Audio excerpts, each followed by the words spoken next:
गाना सब सुन रहल छी राकेश निराला एंटरटेनमेंट के।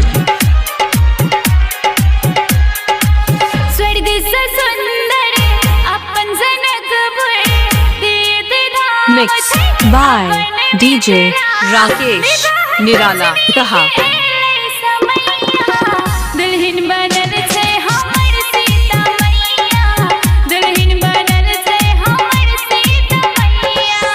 स्वर्ग से सुंदर अपन जनकपुर तीर्थ धाम छै अपन मिथिला।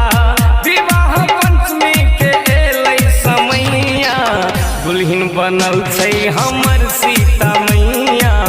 दुल्हन बनल छै हमर सीता मैया।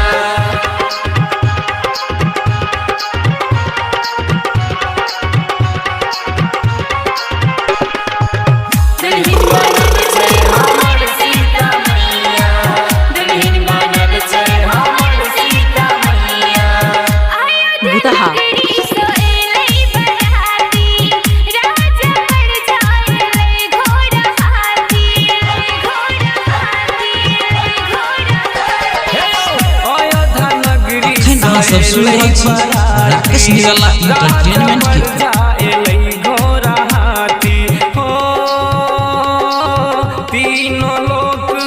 DJ Rakesh Nirala Taha। बेजोर लगैया मंगल गीत गवै दैया मैया। दुल्हन बनल छै हमर सीता मैया। दुल्हन बनल छै हमर सीता मैया।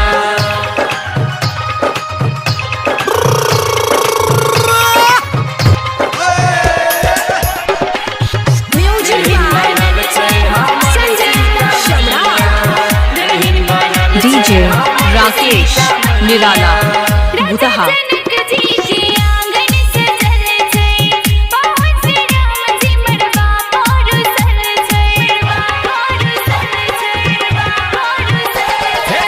राजा जनक जी के आंगन सजल छै पाहुन श्री राम जी मरवा पर उसल छै। DJ Rakesh Nirala Taha। दुल्हा के गाल पर दही लगा गाना सब सुन रहल छी राकेश निराला एंटरटेनमेंट के।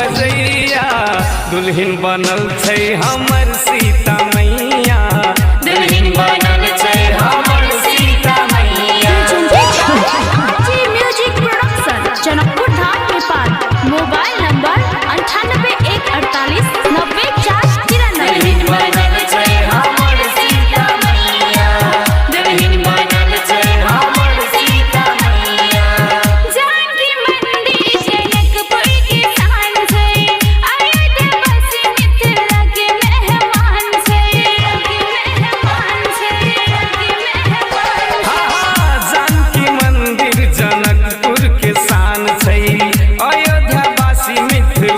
मेहमान छै हो साधु संत के भीड़ लागल छै।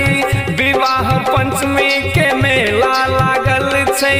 विनोद रूबी गवै गीत यौ भैया। दुल्हन बनल छै हमर सीता मैया। दुल्हन बनल छै हमर सीता मैया।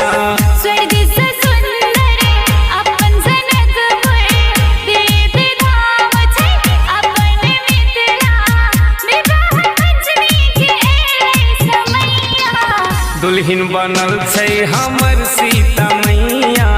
दुल्हन बनल छै हम